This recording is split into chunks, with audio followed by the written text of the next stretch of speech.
Thank you, Allison. Good morning, everyone. I'm not here to tell you to not drink. Silence fills the room. You know why? Here's a copy of my birth certificate right here. Those are my little feet on the back. On the front, the reason for this is twofold. First of all, this shows you I was born. Second of all, it shows you I was not born yesterday. So, I'm not going to tell you not to drink, but I am going to ruin your drinking for the rest of your life. Question. You want answers? I think I'm entitled. You want answers? I want the truth! You can't handle the truth! Because we can't handle the truth about alcohol. We see it on TV every day. We see it advertised on billboards, on buses. And it's a part of everyday life here in the United States. But what a lot of people won't acknowledge and won't recognize is the fact that alcohol is a drug. Anybody know what level of alcohol is safe to drive?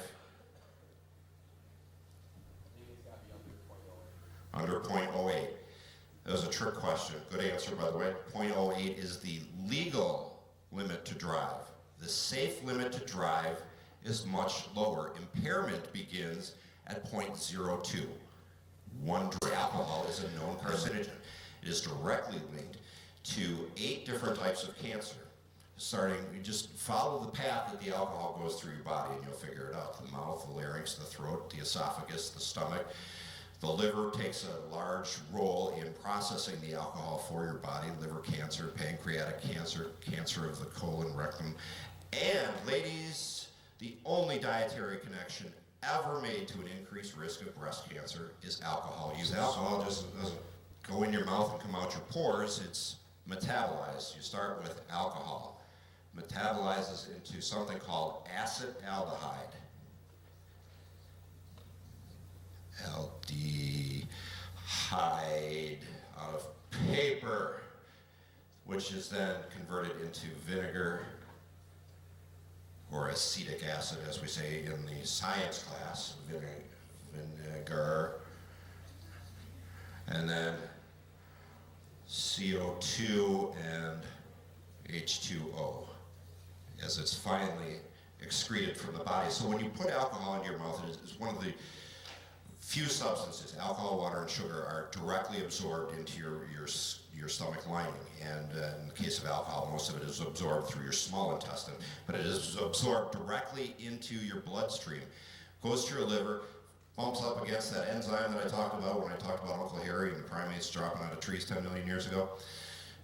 Converts it into acetaldehyde. And acetaldehyde is extremely toxic, 30 times more toxic than the alcohol itself. But as the body needs to break it down into those simple things at the bottom, carbon dioxide and water, to get rid of this toxin from your body, this is one of the toxic byproducts. And this is acetaldehyde. Sometimes they use acetone in nail polish remover, but sometimes they also use acetaldehyde. Extremely flammable. You wouldn't drink this. You wouldn't even think of drinking. I will look for you. I will find you.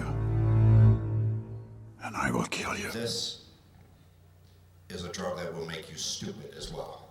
It won't just kill you, like Liam Neeson said, but it will also make you pretty dumb. Let's do a little experiment here. Nathaniel? The brain works best in this proportion, intellect over emotion.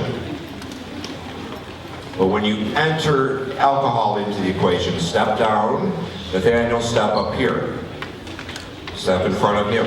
Then your brain is operating at emotions over intellect. All the smart stuff that you think you know, you don't know. Because you're too busy being flaky, too busy being emotional. You're not flaky, but you're busy being emotional, because what alcohol does is it changes your perception. So instead of operating how the brain works best, that intellect over emotion, I over E, your brain is now operating at E over I. That's how you get people doing stupid things, very stupid things under the influence of alcohol that they would not even think about if they were being intellectual. You might think, what harm can a couple of beers do?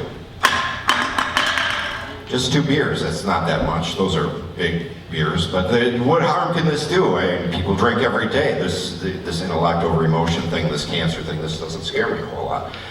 Well, it didn't scare me a whole lot either. That's how I started. My first 2 beers at age 14. I guess the going rate these days, the age of first use is age 12. That's a little scary. But typically people in your age group are considering or have had their first drink. I was 14. I had 2 beers. I'm looking at these 2 beer cans down on the ground, and I'm looking at my friends. They're acting all crazy. I said, how come I don't feel like that? But then alcohol turned on me.